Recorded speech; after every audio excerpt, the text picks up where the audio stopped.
ప్రియులారా, బాగున్నారా? దేవుని వాక్యాన్ని క్రమంగా చదువుచున్నారా? ప్రార్థించుచున్నారా?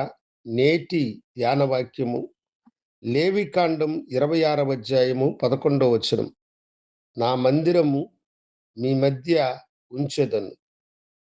దేవాతి దేవుడు ఇక్కడ చెబుతున్న మాటను గమనించండి.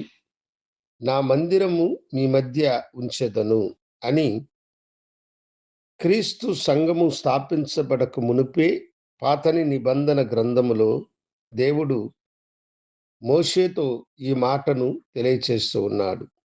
నా మందిరము మీ మధ్య ఉంచెదను. సంఘము క్రీస్తు తన స్వరక్తమిచ్చి సంపాదించినది అని అపోస్తులుల కార్యము 20:28లో మనము చూస్తాం. క్రీస్తు యొక్క సంఘము మందిరము అనగా అది పరలోకం యొక్క ప్రతిబింబము.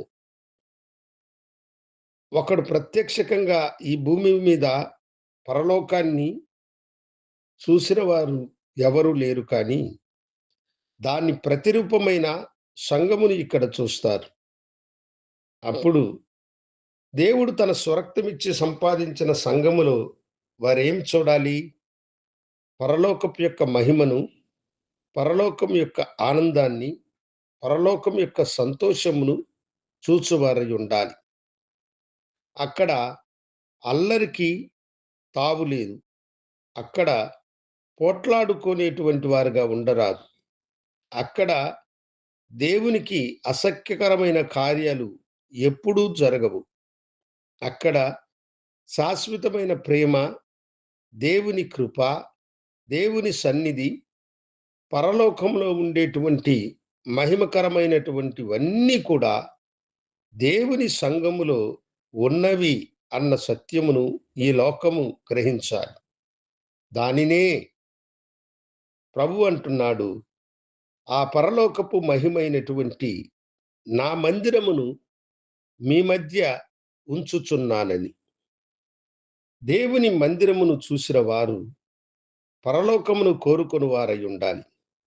ఆయన మన మధ్య ఉంచిన మందిరమే ఇంత మహిమకరమైనటువంటిదిగా ఉన్నప్పుడు, అందులో పరిశుద్ధత ఉన్నది, దేవుని స్థుతి ఉన్నది, దేవుని వాక్యం ఉన్నది, దేవుణ్ణి గణపరిచే అనేక కార్యములున్నాయి. కనుక పరలోకము ఇంకా మహిమకరముగా ఉంటుంది అని వారు గ్రహించువారై ఉండాలి. ఎవరైతే దేవుని పరలోకపు ప్రతిబింబమైన ఈ మందిరమును ప్రేమించి ఘనపరిచి ఈ మందిరములో ప్రవేశించు వారే పరలోకములో ప్రవేశించడానికి కూడా అర్హులైనటువంటి వారు. ప్రభువా, నీ మందిరమును మా కొరకై ఇచ్చినందుకై వందనాలు. నీ సంఘం కొరకై మీరు మీ రక్తమును చిందించినందుకై వందనాలని అనుదినము మనము ప్రభుని ఘనపరిచి ఆయన మందిర విషయములో కృతజ్ఞత కలిగిన వారమై జీవించుదముగాక. ప్రార్థించుకుందాం. గనుడా, నీకు వందనాలు. నీ బిడ్డలను దీవించి ఆశీర్వదించి నీకు మహిమకరముగా మందిరములో ప్రవేశించే భాగ్యమును దయచేయమని యేసు నామమున అడిగి వేడుకొంచున్నాము తండ్రి. ఆమేన్. శుభోదయం. ప్రభు మిమ్మలను దీవించునుగాక. ఆమేన్.